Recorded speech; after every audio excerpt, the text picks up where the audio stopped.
Hey, really sunny day out there, and I'm just getting over a really bad cold, so I'm having a sick day, which means I'm working. Because that's what I do when I'm sick of craft. So I'm gonna do some craft work. Emma, don't do social media when you're ill. Sorry. Okay, so I'm gonna be making some of my little wirework sun pendants. So they're tiny and really delicate and really pretty for the summer. And I've actually already sold 3 of these. So thank you so much to those that have loved them and bought them, and I really appreciate it. You know, I'm a really small business, and yay, happy dance. Yay, so I'm gonna make some more, and yeah, here's how I made it.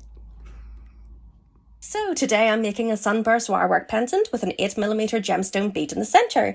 These take me about an hour to make, but this tutorial, you'll be glad to know, only lasts for about 6 minutes, so stick with me. And I hate doing this bit. If you find any of my videos useful, it does take ages to create not only the craft, but the content, so please do consider liking, sharing, or even nip over to buy me a coffee and support me there. My page is ESIK Creates. Thank you. Anyway, we're kicking off our sun pendant with the weave. Now, there's lots of different ways you can do this. I prefer a variation in the length of the rays and a more uniform height. So while some people freehand this, I use the guide wires that you can see. You can see me adding them here. So we have the base wire, which we begin wrapping around, and then 4 other wires. I find square wire helpful here. It's more rigid and doesn't kink as much when you're weaving around it.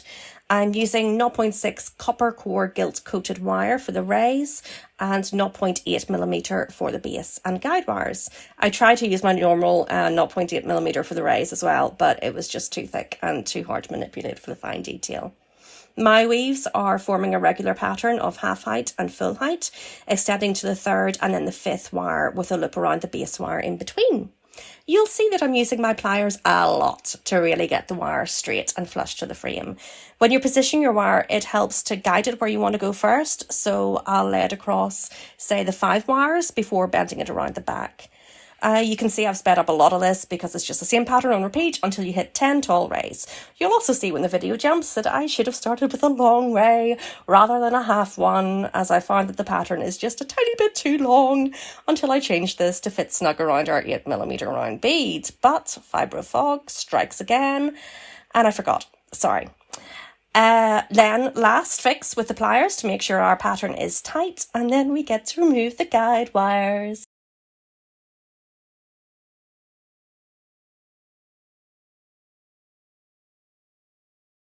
I love this bit. I'm like a big kid.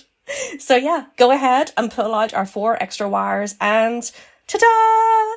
We have a starburst pattern.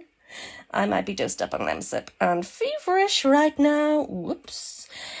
And now we're adding our bead. I should probably say that you don't have to use an 8mm bead. If you want to use a bigger one, a 1cm or a smaller one, that's grand. But you'll have to play around and change the number of weaves accordingly to fit. My talking is probably completely out of sync here, but some bits need longer explanation, but hopefully you can follow what I'm doing on screen. For example, I've seen people just freehand the circle. I prefer to have the bead to bend it around. I also like that extra inner circle of detail. I just think it looks neater. And miraculously, I used pretty much exactly the right amount of wire this time. I'm not usually a careful measurer, and I tend to overestimate and then have to throw out the extra ends. But this time it's, yeah, pretty much exactly right, which actually makes, of course, it harder to finish off here, as you can see, where I'm using the ends of the 0.6 wire to bend the base wire into position, to bind the base wire into position even. I've also seen people leave the bead on the base wire and just snip it off flush against the end of the bead, which is actually neater. And then you just use 1 wire on the bail at the top instead of 2. But I'm always paranoid of things coming loose and the bead falling out. Probably because I myself tend to fidget so much with jewellery, so I have a habit of overworking wire work. You could just leave the bead on the wire and attach that wire to the bottom of the starburst frame, but again I thought that looked clunkier. So I've tried many different ways of finishing this off, and at the moment this is my favourite.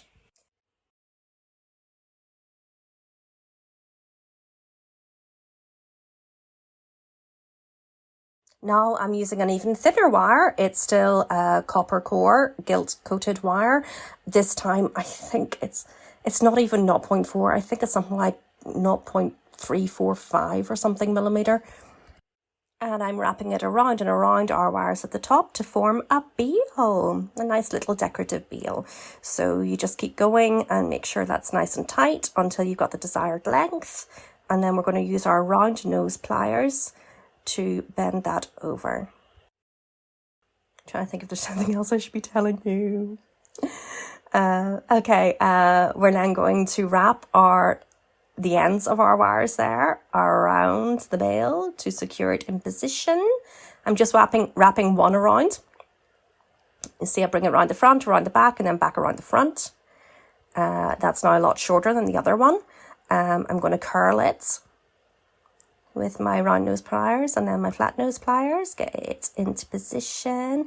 I like my spirals and curls. I don't know, they seem quite mystical to me. They kind of remind me of like Celtic art and Newgrange or something. I think I probably said that before.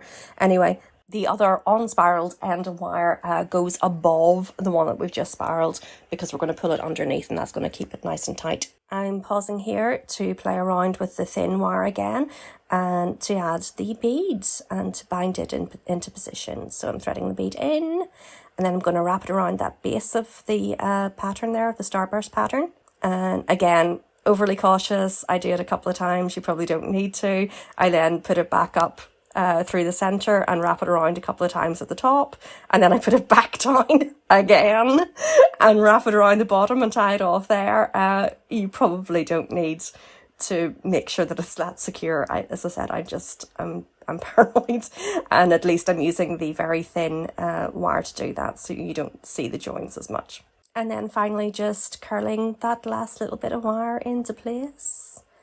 Oh, I've just realised that I didn't actually film the bit where I did finish off attaching that thin wire, but as I said, I just bring it down again to the bottom through the bead one last time and tie it off at the bottom.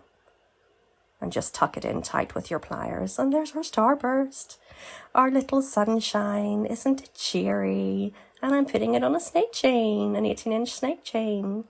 There we go. Ta-da! I like the word ta-da today. And I'm going to sign off here before I start singing We're Walking on Sunshine or something. Thanks for watching. Bye-bye.